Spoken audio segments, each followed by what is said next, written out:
From Vermont Public, this is Brave Little State. I'm Josh Crane. It's election season. In just a few weeks, our country will elect a new president. Vermont will choose U.S. and state senators and representatives, a governor, and many others who will shape Vermont's next chapter. This year, the Brave Little State mothership, Vermont Public, has been trying something different. We've been starting our election coverage not with politicians and pollsters, but with you, the people. It's an approach known as the Citizens' Agenda. And it sounds kind of familiar, right? Brave Little State is Vermont Public's listener-powered journalism show. We choose stories based on your curiosity. But today, instead of focusing on one listener question, we're going big. We've dedicated this whole episode to one of the topics you've mentioned again and again in conversations with Vermont Public reporters about the issues you care most about this election season. Our reporters have spoken to you at general stores, bookstores, libraries, creamy stands, at the dump, and we've also heard from you online. And there was one topic that rose to the top over and over again. Abagael? Yeah, the thing you told us you want to hear more about this election season is climate change. Abagael Giles, you report on climate and the environment for Vermont Public, which means you are the perfect person to help us navigate this topic. I don't know about that, Josh. I mean, climate change is such a huge topic. But it might help if we zoom in a little. And in Vermont, a big reason people are focused on climate change has to do with what is happening right here in this state. Vermont is warming faster on average than the rest of the world. We now see more than 50% more extreme precipitation than we did before 1995. In the last few years, Vermont has experienced 100-year flooding emergencies, multiple years in a row. Some of the most damaging effects of climate change that we've felt firsthand. At least so far. And as is the case all over the world, these effects are felt most by people who work outside, people who live outside, people who are lower income, renters, and people of color. Okay, so what you're saying is that climate change is basically on Vermont's doorstep, or maybe even through the front door. Yes, exactly. And this is all leading to more conversation about what we can do, not only to help people adapt to this new reality, but also to address the root cause of climate change, which is humans burning fossil fuels, including here in Vermont. I hear from a lot of people who wonder what the point is of Vermont curbing its emissions when they make up such a small part of the global emissions pie. And while Vermont's total emissions are tiny compared with the world's as a whole, like really tiny, Vermonters actually burn a lot of fossil fuels per capita. The average person here contributes twice as many emissions as the average person does globally. So there are a lot of different ways to think about our role when it comes to climate change.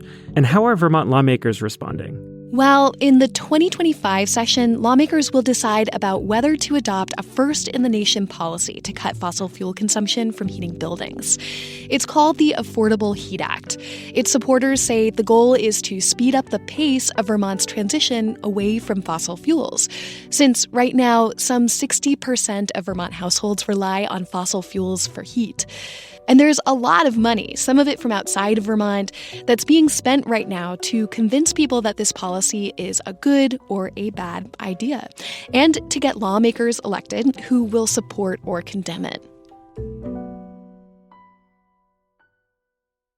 So it sounds like how all of this goes will depend largely on the results of the upcoming election. Yeah, I think that's fair. There's a lot at stake here.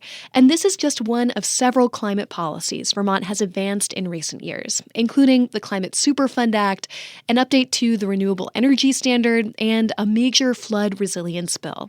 And when it comes to these policies that lawmakers are creating, how are people you talk to feeling about them? Well, a lot of people are craving more specifics, and they're wondering, where do they fit in? What can I as one person do? What can I afford? Will this transition be something I can participate in? Will it make life better or harder for me?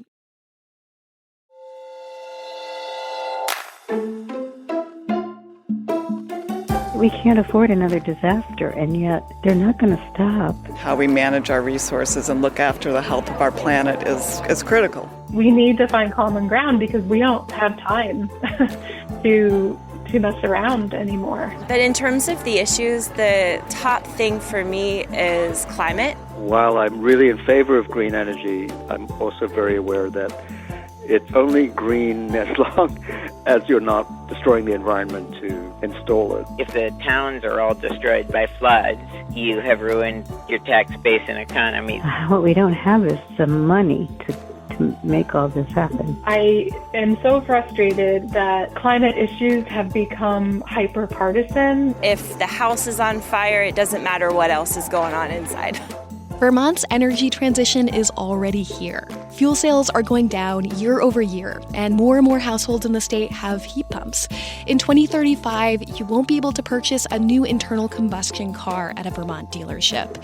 So these questions about how much it all costs and who pays, and also who benefits from all this new technology, they're some of the most important questions of our time. Brave Little State is a production of Vermont Public and a proud member of the NPR Network. Welcome. Support for Brave Little State comes from City Market, member-owned and committed to cultivating food for the greater good. Learn about member benefits at citymarket.coop/join. And Vida, celebrating 50 years of helping Vermont businesses grow and thrive. From agriculture to energy, startups to established companies, find solutions that fit your business. Visit VEDA.org to start your next chapter. I had a lot of conversations with people who wrote in for our Citizens Agenda project, the project that's shaped Vermont Public's election coverage this year. But two people in particular stayed with me. The first is Laura. It just feels like this big, huge, heavy thing that is bearing down on the world. Laura Zettler lives in Fairfax, and she tells me about an experience that really sums up her feelings about climate change. Actually, it's something that happens right before I speak to her over the phone.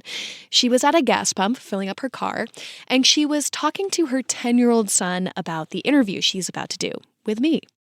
And when I told him, like, oh, yeah, I'm going to, talk to, about climate change, and I was filling up my car, and he's like, isn't that going to be a little awkward for you, Mom, since you're talking about climate change and you're filling up your gas car? And then my husband and I were like, well, it's actually a good point because climate change is already costing Vermont.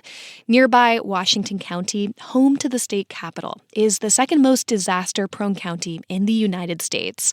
That's if you count the number of federal disaster declarations over the last decade or so. So Laura is seeing all of this, and she's incredibly motivated to do everything she can to help. But when she went to buy a car a few years back, she says an electric vehicle was out of reach financially, even with incentives. With me having it be like one of my main worries, something that definitely keeps me up at night sometimes, I'm still not even doing as much as I would like. So I feel like I directly do feel the financial barrier. Laura's sense of guilt magnifies when she thinks about her students. She teaches 7th and 8th grade in St. Albans. She says she talks to her students about climate change a lot. There's a lot of them that feel like it's hopeless at this point, that there is nothing that can be done at this point. And there's not all of them, obviously, but a lot of them just kind of feel like, okay, yeah, the world's warming up, but whatever, this is what's going to happen. And I always tell them, that's the scariest thing you can think, because if you think that, then nobody's going to do anything, and then it is going to happen.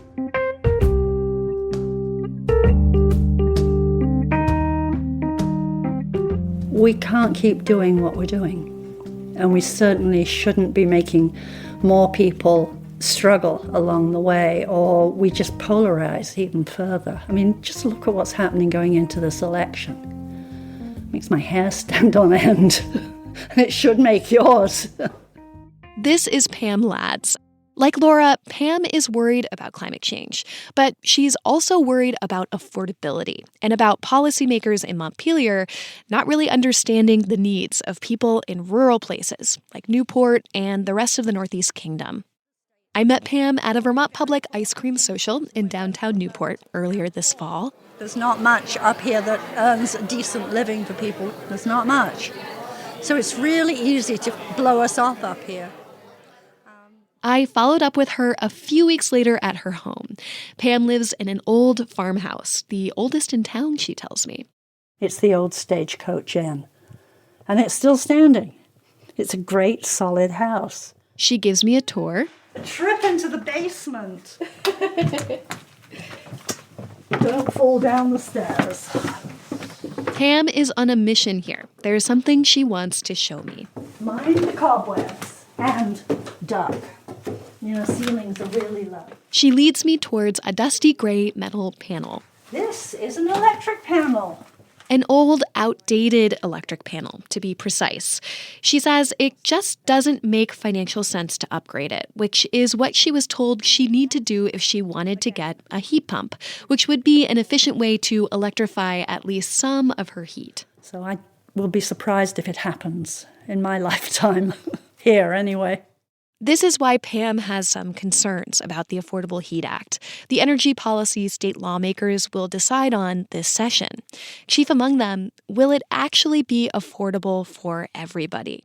If I was sitting where you are at the age that you are, and obviously I'm hallucinating your age here, but it's significantly younger than mine, I would be saying to everybody else who has screwed up the climate, and that's my generation, whether we'd like to admit that or not, come on, you lot, fix it. And we actually don't give a flying whoop-de-doo what it costs you, because you did this to us. It's our planet moving forward. So it's not that I don't understand the push to really clean up what's happening, and it needs cleaning up. I think the challenge is how to do it, and how to do it in a way that allows the rest of us who are inhabiting the planet to still live and not be homeless on the street, which won't solve anybody's problem.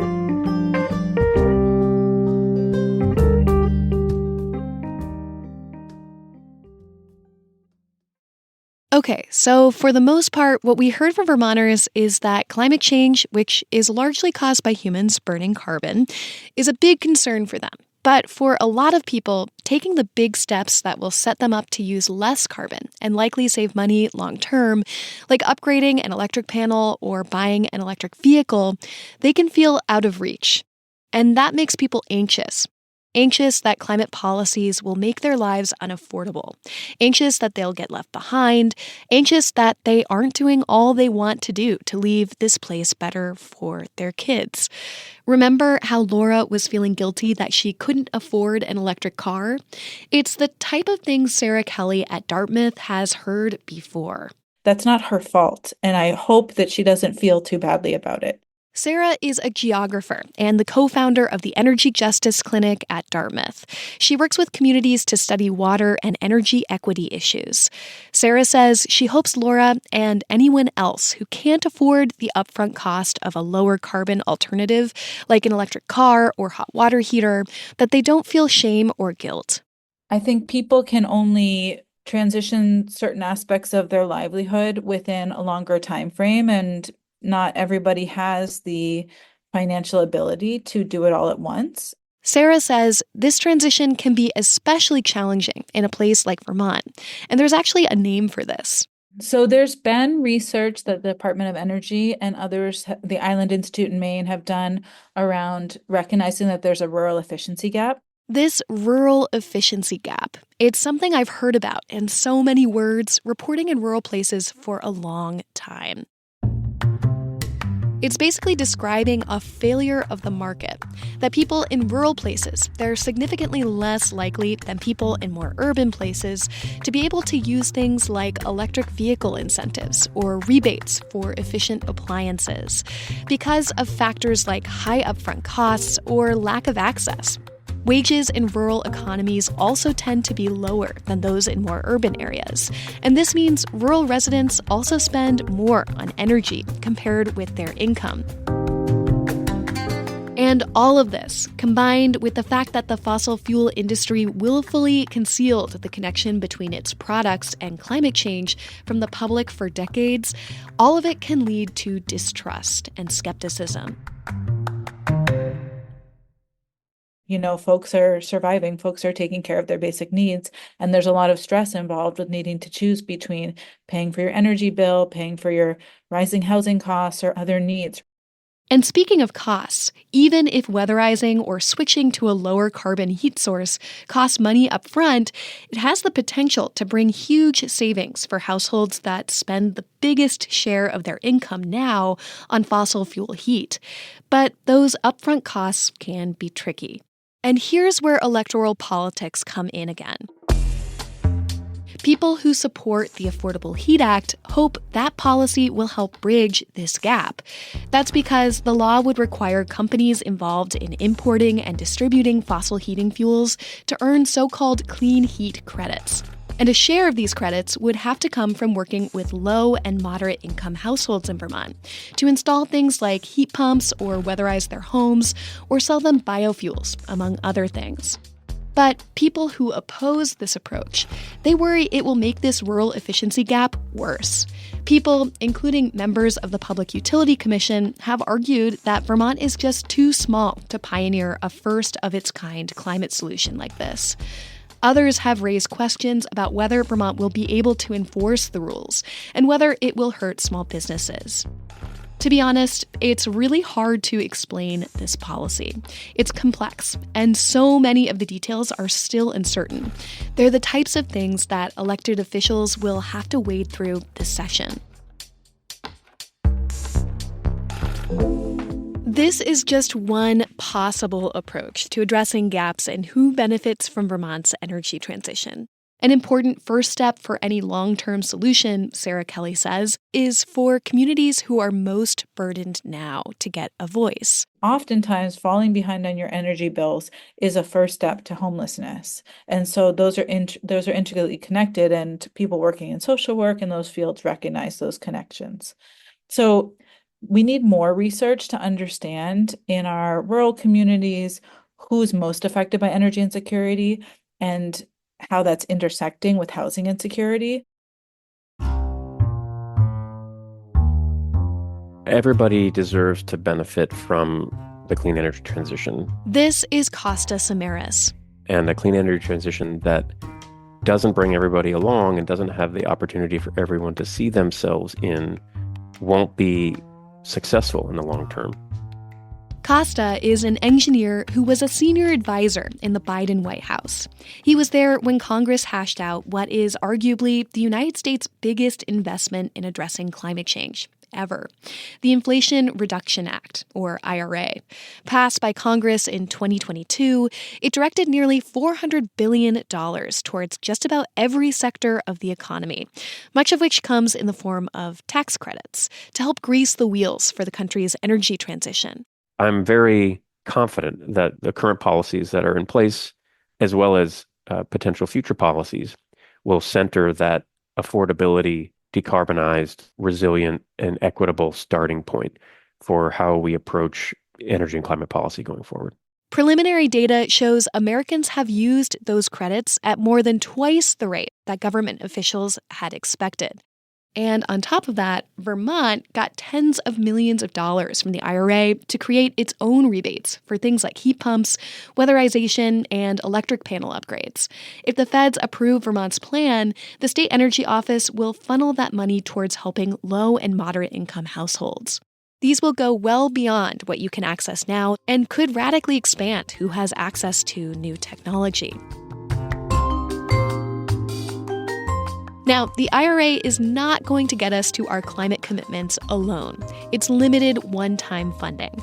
Once this money is used up, Vermont could face a steep revenue cliff. This is a huge reason lawmakers and other policymakers in the state are looking for other ways to fund this kind of work long-term. Hence, the Affordable Heat Act. We're going to be muddling through climate resilience for the rest of our lives. We're doing it right now.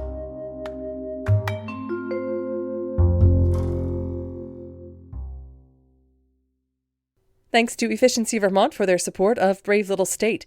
Efficiency Vermont, proud supporter of Drive Electric Vermont. Information about charging on the road, model comparisons, and rebates is at driveelectricvermont.com.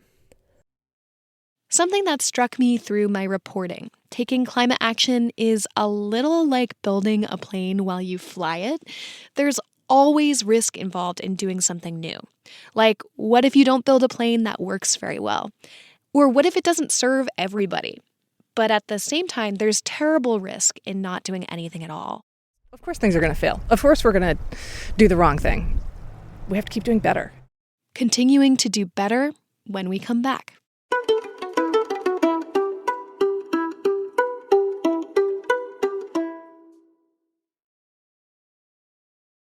When it comes to climate change, some Vermont policymakers are focusing on mitigation.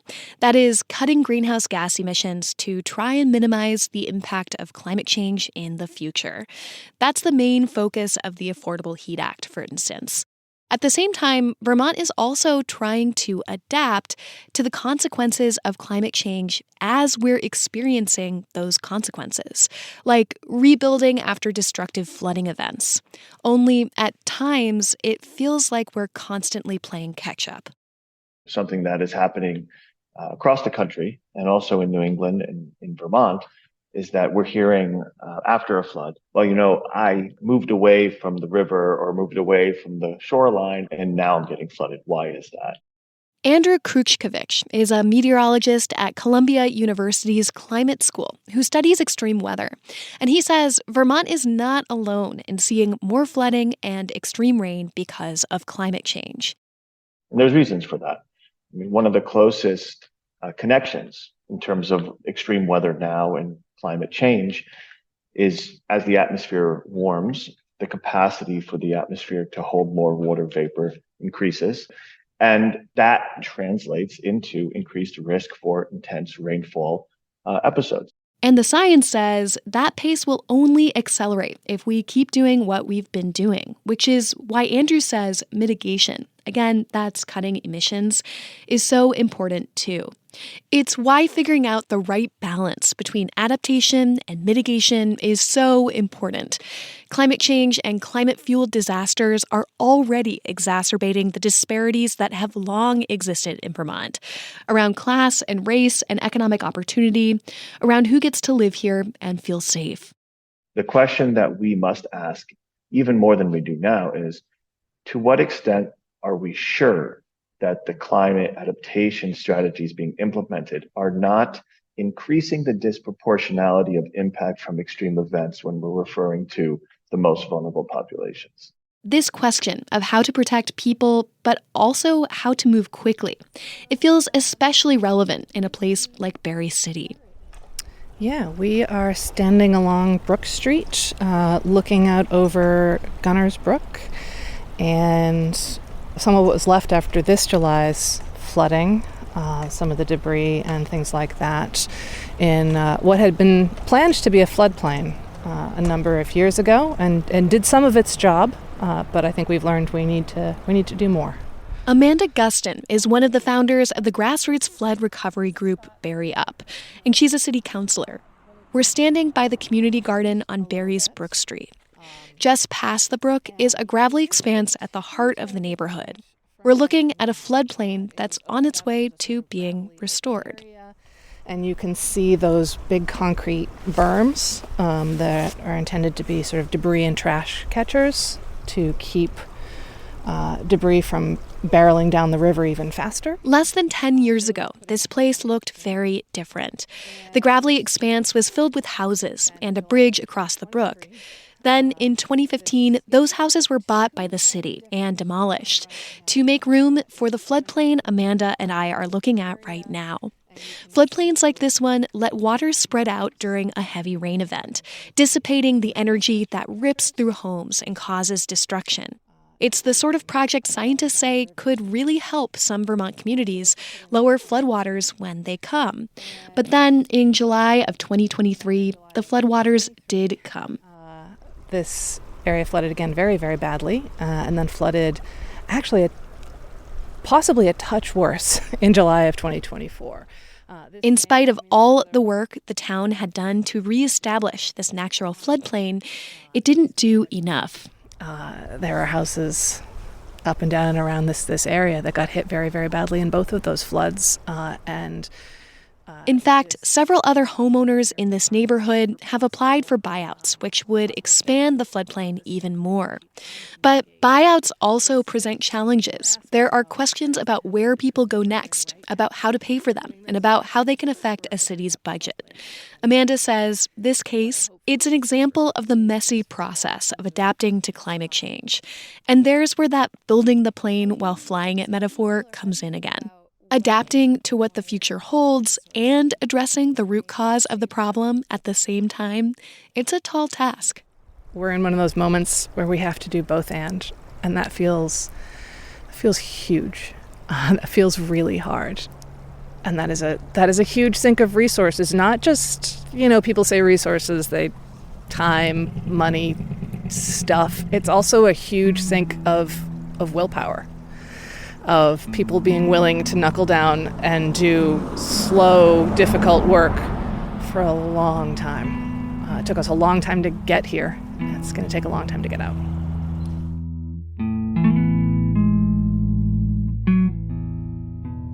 Of course things are going to fail. Of course we're going to do the wrong thing. That's what learning is about.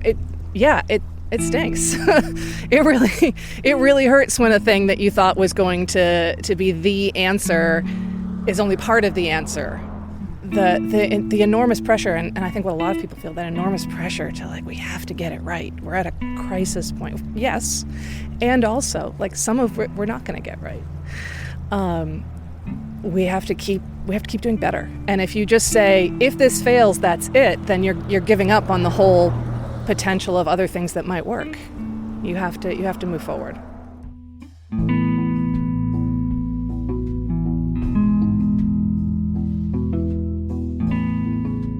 The floodplain Amanda showed me in Barrie is in transition between past and present.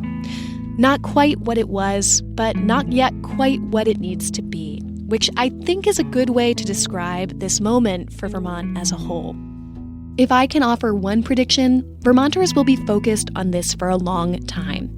Long after the Affordable Heat Act gets fully hashed out, or not. Long after the next flood and the ones after that. Long after this election cycle and many more to come.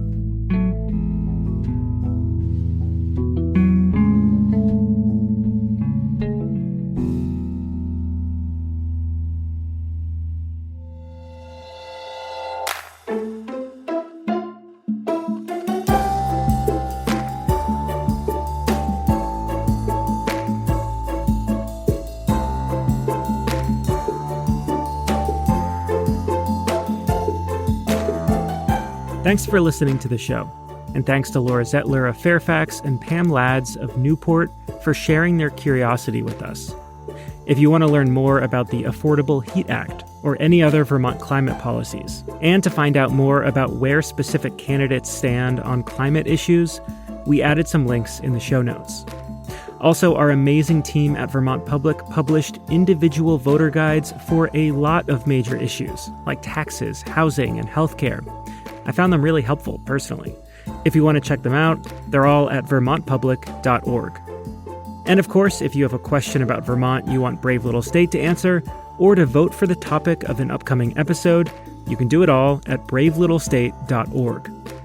This episode was reported by Abagael Giles. It was produced and edited by me, Josh Crane, with help from Sabine Pooks, Burgess Brown, Brittany Patterson, and Sophie Stevens. Angela Evansy is Brave Little State's executive producer. Our theme music is by Ty Gibbons. Other music by Blue Dot Sessions.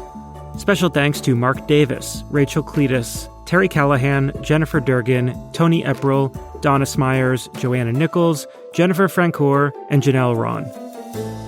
We'll be back soon with more people-powered Vermont journalism. Hey Vermont, Mitch Wertlieb here, and I host a daily news podcast from Vermont Public called The Frequency. You'll hear top stories from our newsroom in less than 15 minutes every weekday morning. Connect with our state when you search for The Frequency wherever you like to find podcasts. We're a proud member of the NPR Network.